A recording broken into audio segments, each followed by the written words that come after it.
kecuali bisa jawab, saya jawab. Kalau nggak bisa jawab, saya hutang, Pak. Ya, jadi sunnahnya ketika keluar dari sa'i selesai, Bapak nggak usah tahallul dulu, nggak usah potong rambut. Kita langsung ke barbershop, betakin. Niat bismillahirrahmanirrahim. Allahumma ja'al li kulli sya'ratin nuran yaumal qiyamah. Ya Allah, jadikan setiap potongan rambut ini menjadi cahaya nanti di akhir. Amin Allahumma amin. Sekali itu Bapak Ibu, mudah-mudahan umrah kali ini diberikan kelancaran oleh Allah Subhanahu wa taala dan tentunya diterima. Kita pulang nanti ke Palembang mendapatkan predikat umran maqbula, umran mabrura wa tijaratan lan tabur. Apa yang sudah kita bayar ke DNB mudah-mudahan segera diganti oleh Allah Subhanahu wa taala. Amin. Kalau ikhlas insyaallah yakin. Kemudian Bapak Ibu, kita masuk yang terakhir, yaitu larangan-larangan dalam ihram. Ini yang harus kita ingat dan hafal. Karena ada ulama yang berpendapat kalau lupa tetap dikenakan fidyah atau dam, Pak. Kenapa? Kok sangat ekstrim sekali agama? Memang kata ulama, karena ini merupakan bagian daripada ibadah mahdhah yang harus kita jaga, yang harus kita pelihara kesuciannya. Makanya walaupun lupa, walaupun tidak tahu apalagi, kenapa tidak tahu? Kenapa dulu tidak belajar? Kan begitu, maka sekarang ada manasik umrah. Tetap harus bayar fidyah atau bayar dam. Ada dua kemungkinan, Pak. Yang pertama Bapak Ibu, larangan-larangan dalam ihram. Setelah kita nanti besok dari Bir Ali sudah melafatkan nawaitul umrata wa ahramtu biha, maka kita tidak boleh lagi pakai parfum. Yang semula nanti subuh sebelum kita niat boleh pakai minyak, boleh pakai sabun, boleh pakai lipstick, boleh pakai bedak. Besok setelah di Bir Ali tidak boleh lagi sampai selesai tahallul, harus menjaga ihram itu. Kemudian semua tak boleh pakai parfum, pakai sampo tak boleh, pakai sabun tak boleh. Yang sifatnya haram tidak diperbolehkan. Kemudian tidak boleh mencabut rambut atau gunting atau cara apapun. Merontokkan dengan pisau atau dengan kampak tidak boleh. Umpama kita di sini nggak ada gunting. Kemudian Bapak Ibu tidak boleh potong ini kuku. Yang semula nanti subuh itu sunnah, tapi kalau sudah nawaitul umrata, sudah menjatuhkan niat, itu tidak diperbolehkan lagi, Pak. Paham Pak ya?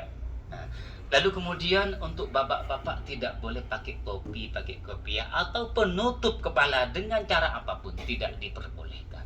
Untuk ibu-ibu menang, boleh pakai topi kalau kepanasan, boleh Pak, boleh Bu. Bagus, agama itu memuliakan ibu-ibu, tapi nanti ada juga. Jadi untuk ibu-ibu boleh pakai topi, ya, boleh. Kemudian bapak dan ibu tidak boleh pakai masker atau menutup seluruh wajah kita, itu tidak diperbolehkan. Atau menutup separuh kan, masker kan, separuh kan ya, itu tidak diperbolehkan. Nah, kemudian bapak ibu tidak boleh nanti nyampe di tanah haram Makkah kita mencabut pepohonan yang ada di sana. Cabut begini ya, kayak orang nggak punya pekerjaan. Nah, kemudian bapak ibu tidak boleh itu memburu binatang halal. Misalkan ada unta, kan Pak Subari cari unta. Oh itu unta, atau dikejar dibunuh, tidak boleh Pak ya, dalam keadaan ihram umpama. Karena di sana kan ada, paling bang ada entah Bu? Enggak ada kan? Enggak ada. Iya. Seumpama bapak ibu nanti nyampe di sana, dia tidak boleh juga kita itu kawin dan mengawinkan, tidak diperbolehkan. Lalu kemudian bapak ibu tidak boleh mengambil sesuatu apapun di tanah haram Makkah al-Mukarramah. Nah, kemudian yang terakhir bapak ibu tidak boleh jima. Tahu jima Bu ya? Jima itu adalah apa? Dari arti jima, berkumpul antara suami istri. Kalau cuma satu kamar tidak apa-apa. Jima artinya makna yang lebih dalam lagi, tidak boleh. Kalau cuma kumpul dalam satu kamar, Mas Rosi sama istri satu kamar tidak apa-apa. Yang penting tidak melakukan itu. Ya Pak ya. Oke Pak. Nah, kemudian Bapak Ibu, kata Rasulullah, kata Allah, "Aman hajjal baita fala rafasa wala fusuqa wala jidal." Tidak boleh rafas. Rafas itu apa? Berbicara sekiranya pembicaraan itu menimbulkan syahwat. Itu tidak boleh. Wala jidal, tidak usah berdebat dalam keadaan ihram. Wala fusuk, tak boleh bohong. Pak, pinjam uangnya Pak, berapa? 100. Udah bawa, padahal ada gitu. Umpama itu fusuk Pak. Fusuk itu sama dengan fusuk, nifak, munafik sama. Bohong.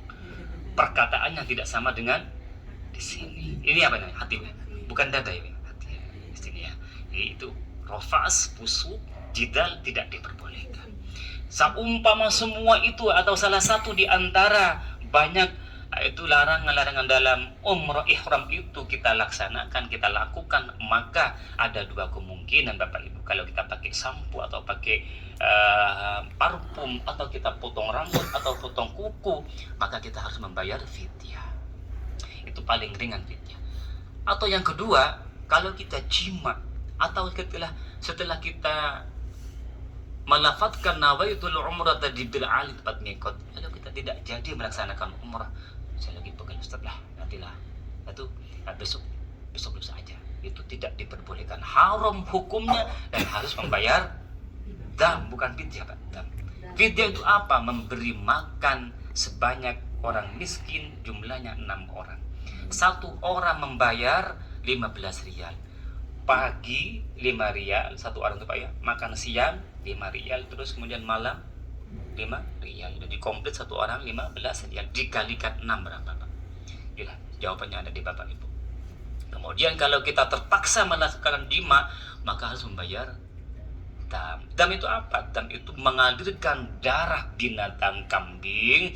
Satu harus memotong seekor kambing, harganya kurang lebih 600-an ribu.